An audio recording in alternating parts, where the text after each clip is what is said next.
Okay, for now, the next session now, you've had very interesting sessions this morning, right? The next session now, we're going to be talking about food ecology and epigenetics. Okay, and we've got a beautiful person, a beautiful soul here, who is going to talk about it, Nayanthara Akash. Okay, you've had a good lunch, but that doesn't end with just the taste. There's more to food. So let's have a very interesting speaker give us a little more food for thought. Two rescued dogs.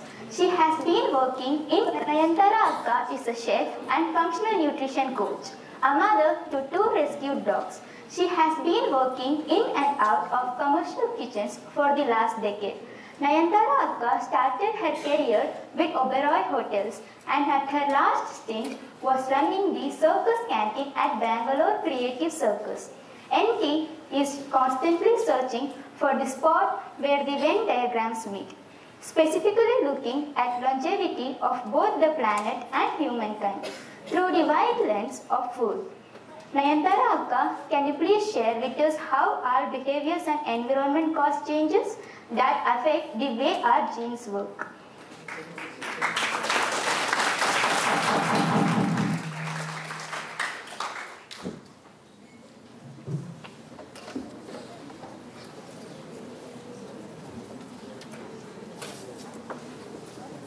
You all tell me? Sorghum? Yeah? Okay? Great. Hi. Okay. So we're going to keep this easy. I'm also going to just walk around because otherwise I'm going to get bored standing just there. At any point of time, if any of you want me to stop, please just raise your hand and we'll take a break. Yeah? Does that make sense? Correct. My name is Nayanthara Menon Bagla, as you all saw. I am originally from Delhi, but I've been in Bangalore now for 7 years.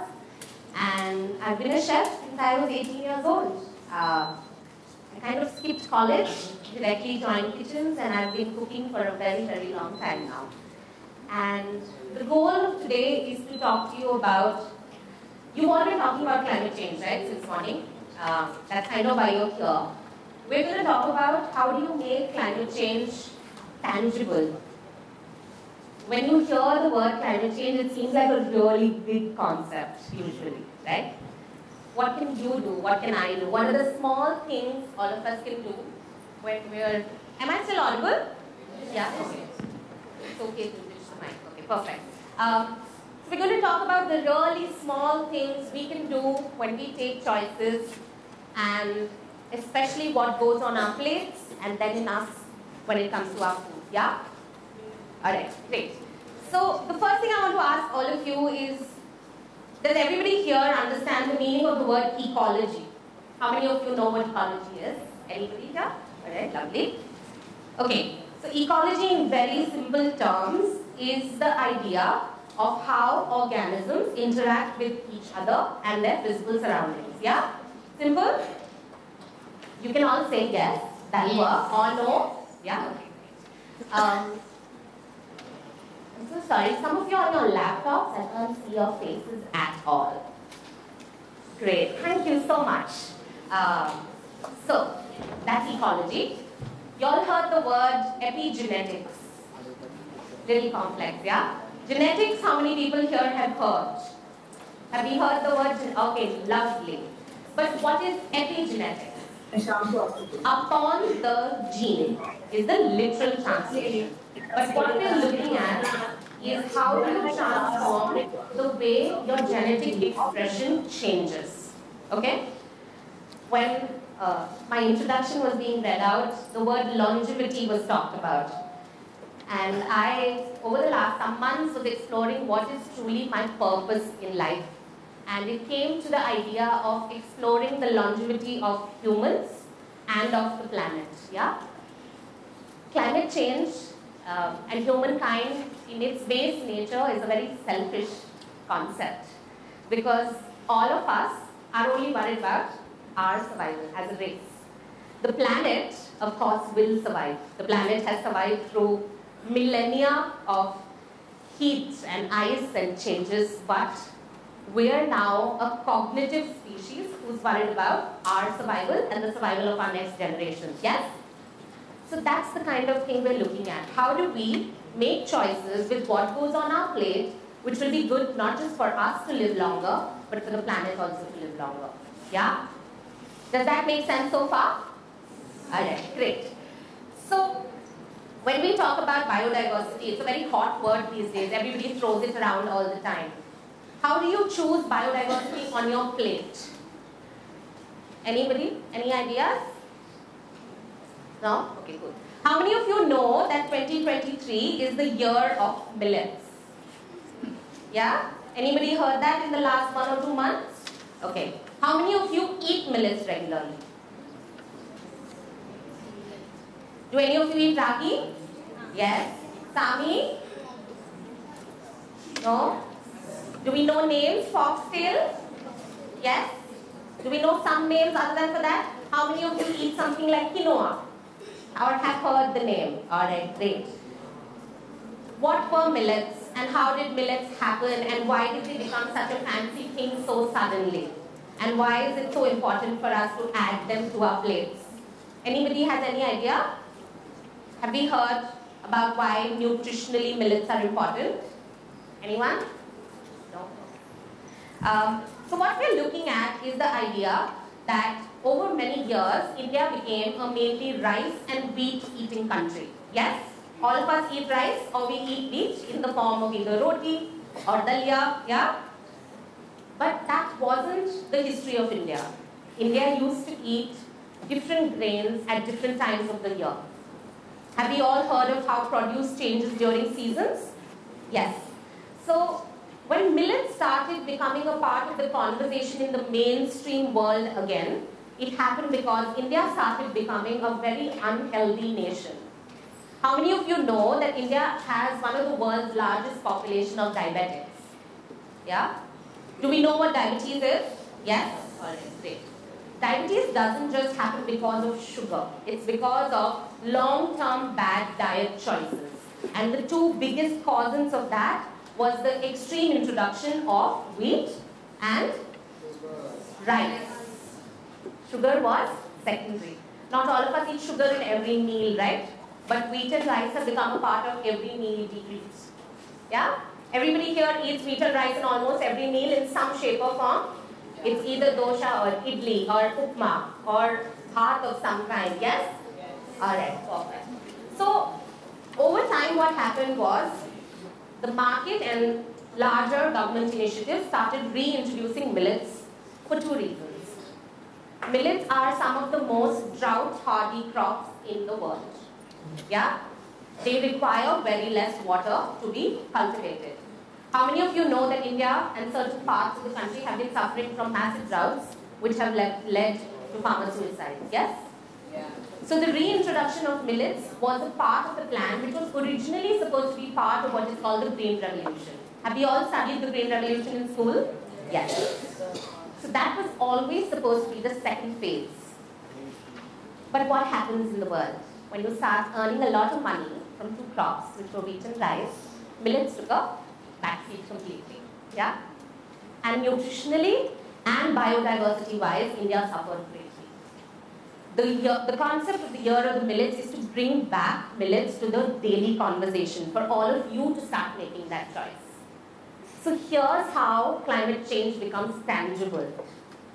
Climate change is not, every time you say that word, you don't have to look up at the sky and wonder, oh my God, the world is heating up.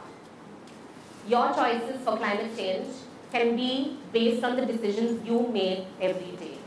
It's not just about not buying plastic, it's also about what you eat.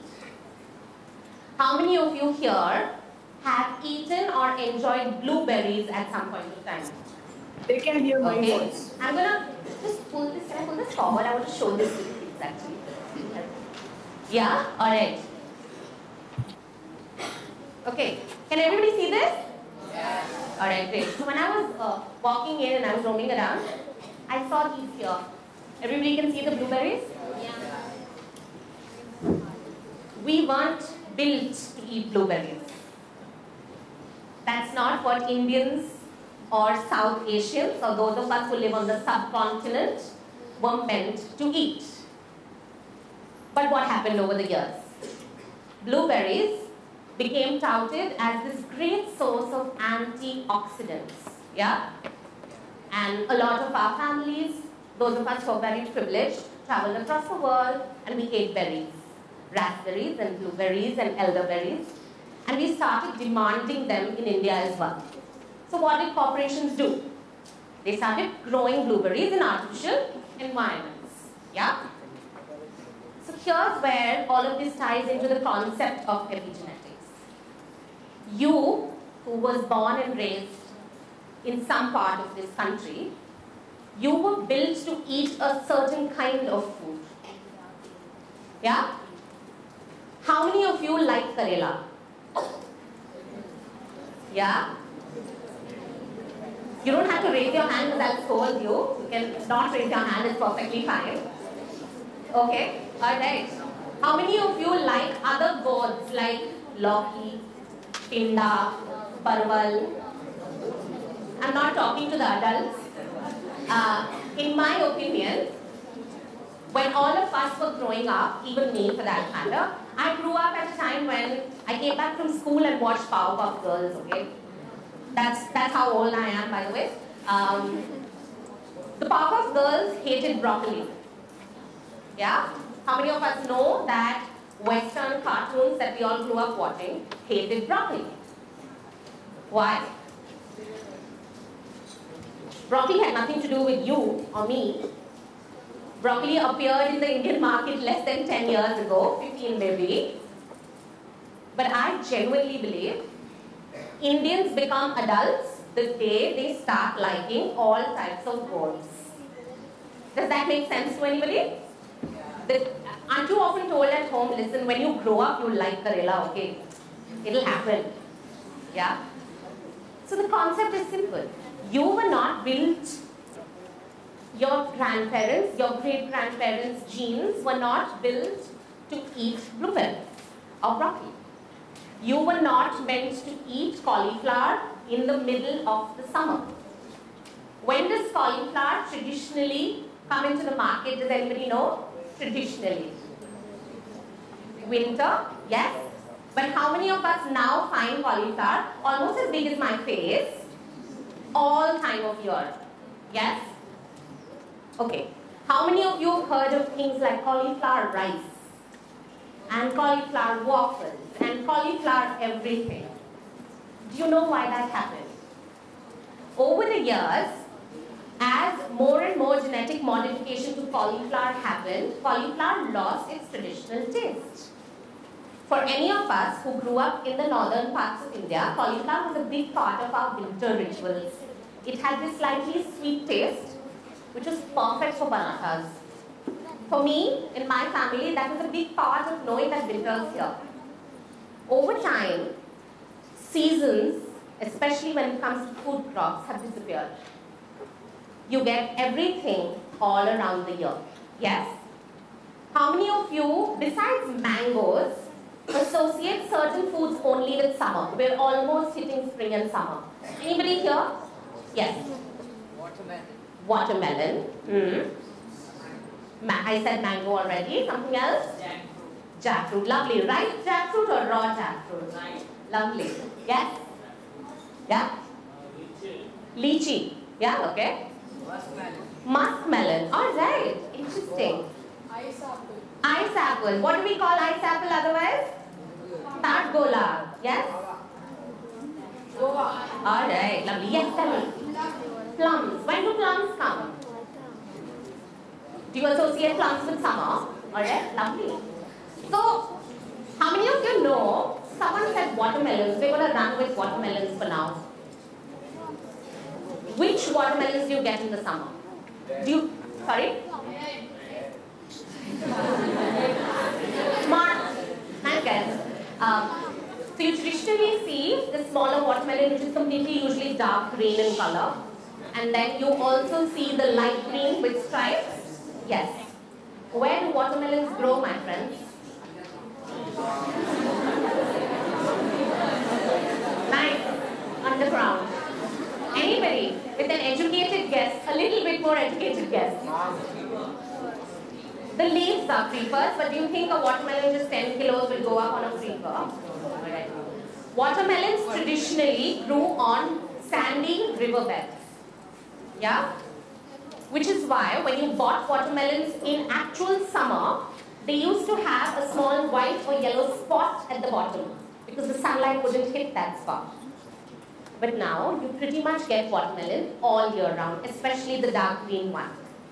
The bigger ones that are now on every roadside with that tempo traveler, those, yes, come in the summer. So what has happened over the years is we now pretty much eat, besides some fruits, all vegetables all year round. Yeah? Is that something all of you kind of resonate with? Yeah. Okay, great. Another concept of epigenetics, and which is why eating a little healthy. Do you have something to say? No. Which is why when we say we need to eat better, comes from the idea that the genes you have inherited are very different from the genes your great-grandparents passed on. There was an often belief in science that genes take generations to transform. But genetic expression can be transformed by you making better choices every day. Yeah?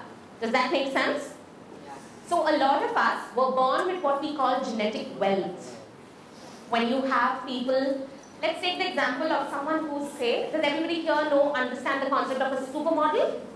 Yeah? We all see supermodels in ads, in movies, on ramps, yes?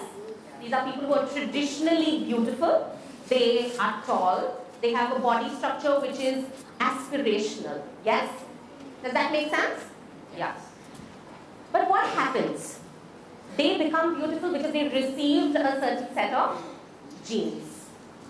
But if a supermodel were to live a life where they had terrible habits, do you think they would pass on those lovely genes to their children? No. Yeah? Alright, are all of you feeling sleepy right now? You can say yes, that's fine. There are some of you happy napping, and I'm going to explain to you the science behind why certain gentleman there is taking a lovely nap. But there's science to it. It's fine. Listen, I was you when I was in school, so please, it's okay. The science is simple. When you eat a meal which has a lot of refined carbohydrates, which in today's case was pulao, yes, puri, yes, rice and flour. So we're back to our conversation on rice and wheat. Is that full circle? Yes. Lovely. So what happens to your body? When you consume simple carbohydrates, your body will break it down very fast. Which is why post-lunch slumber is a very common fact. For adults, like some of us in the room, almost, a little bit, we call it the afternoon slump. A lot of us face it in office. A lot of us have developed habits where we go for walks after lunch especially, so that we don't fall asleep. So this happens in your bodies because when you eat refined carbohydrates, your body will have what is called a sugar spike. Yes? Did you ever think that anybody who's non-diabetic could have a sugar spike? No? Okay. Yeah? Do you play tennis by any chance? No? Do any of you play tennis here? Anybody who's seen tennis on TV? Have you seen how tennis players eat a banana in the middle of a set? Yes. Why? Energy. Lovely. Where does that energy come from? What is a banana?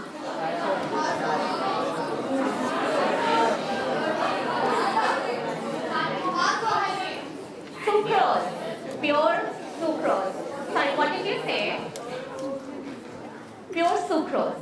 So what that does is, it gives you a massive energy spike. But a tennis player works that spike off because they're playing, right? All of you post-lunch are having a sugar spike, but you didn't have an activity after that, yes? All of you came in, sat down. now this little sleepy situation we have going on in this room, which I am battling, is because you are now having what we call a sugar massive drop, a crash. Yeah? Because the wheat and the rice broke down in your body and gave you a sugar spike which gave you an energy high, but because you didn't channel that energy, it gave you a crash. That is why afternoon naps. Right? So, if you had to make a better choice, and I'm not saying you have to make better choices at 12, 13-year-olds, maybe when you're 19 or 25, or when you're suddenly feeling like your bones and joints start hurting, the first choice you can make is to go for a walk after every meal. Kind of why I've been walking around this stage. Just saying. Am I getting boring now? Or should we change up the topic? No? Or, okay, thank you. That was a vote of confidence. So while we talk about all of this, and we spoke of seasons, and we spoke of longevity, and we spoke of a little bit of doom and dread, and very often conversations around climate change often seem like a very doomsday concept, yes?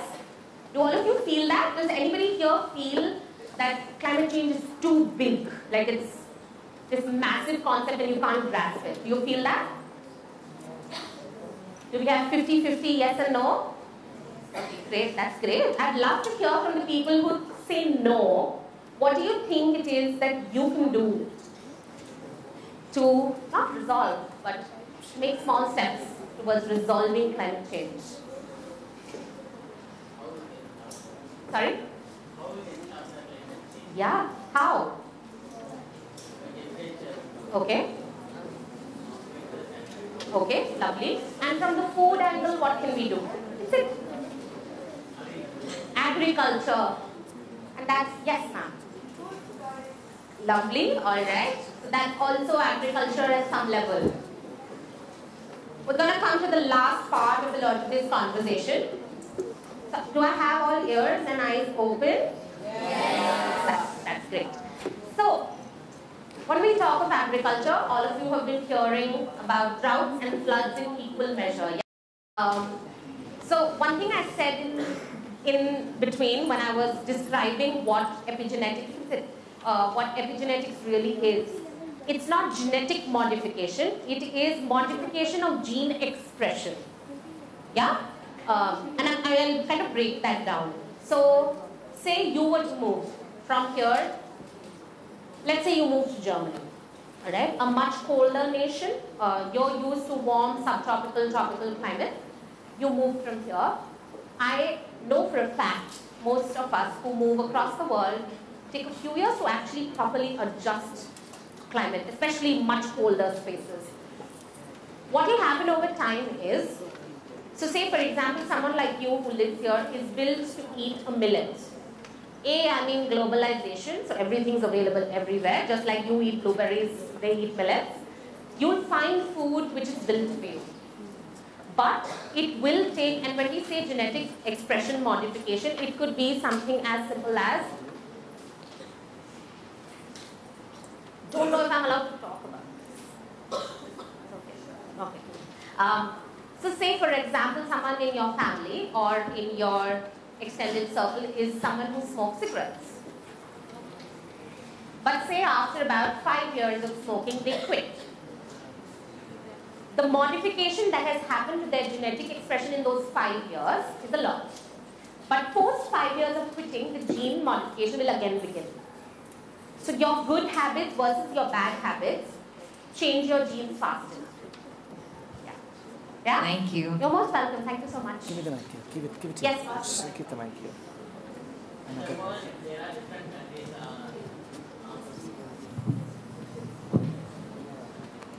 There are even different climate changes. If in India it's different climate change, in other countries it will be different climate change. My question, because of watermelon in our country is like a different color, in another countries it's different color, and so many vegetable and fruits. Why the reason is that? Just like humans?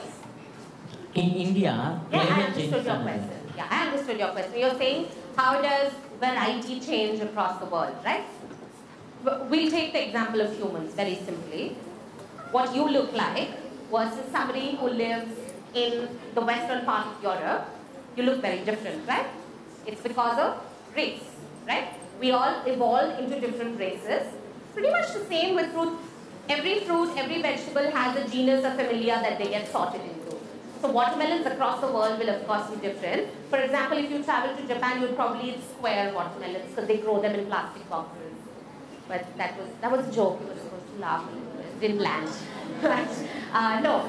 So what you're asking is the base variety of the fruit will remain similar. So a guava in India is also called a guava in Thailand, which actually you get all over Church Street these days. Those really big guavas which have no flavor, those are mostly from Thailand.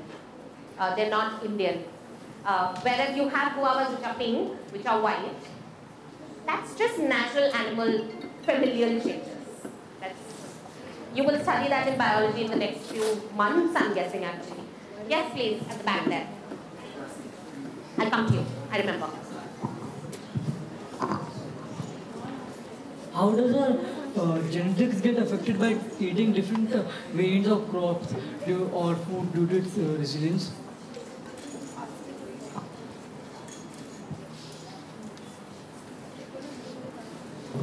The more diversity on your plate, the more your immunity builds.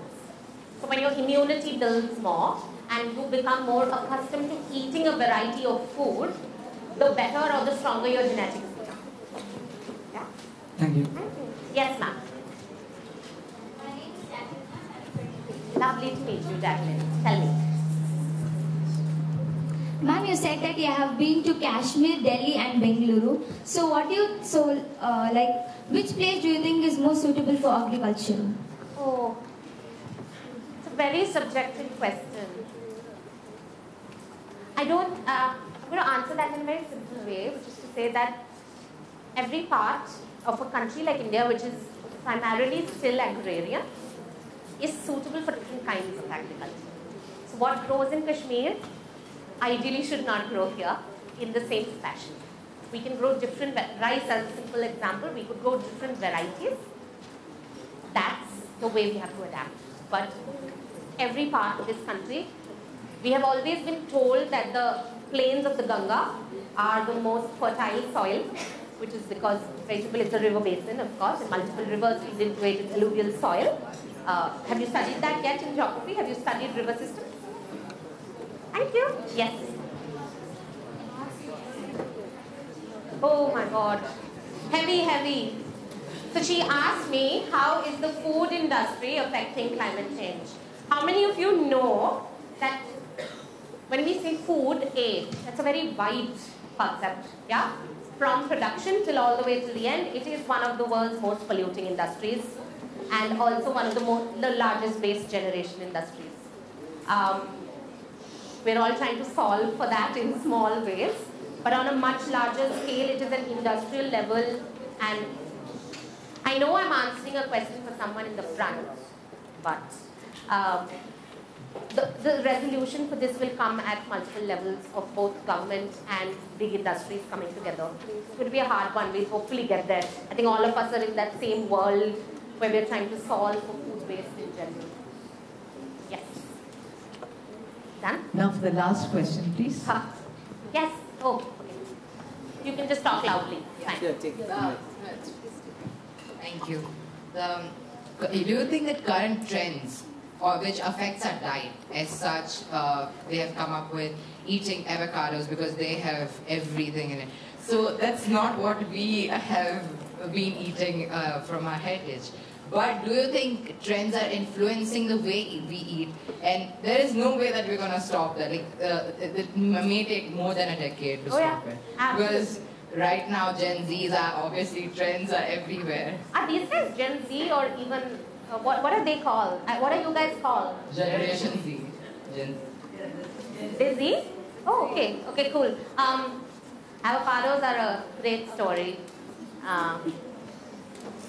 If you were to ever find me on social media, you will see how much I feel bad about sometimes eating avocados. There's a beautiful documentary about it as well. There's an entire mafia in the world when it comes to avocados, specifically. But yes, food trends are problematic.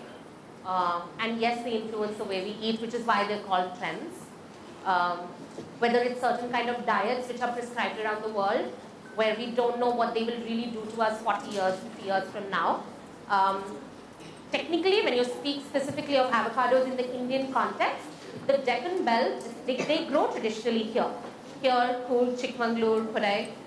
This belt has grown up eating avocados in some shape or form. Most people who had coffee estates would have avocado trees as shades, right? If I'm not wrong, yeah. So, certain parts of certain countries, especially a country as large as India, would have what I grew up eating wouldn't necessarily be what you grew up eating. Whether you succumb to trends or not is an individual choice. And like I was saying, the more you inform yourself, the more you talk and ask questions like this, the better your choices, or at least more informed your choices can be. Yes, you have a follow-up. Thank you. Thank you. Thank you very much, Nayanthara Akka, for that very, very interesting session. A big round of applause for Nayanthara Akka. And we have a small memento for you, as a memento of our affection. Artwork done by our students.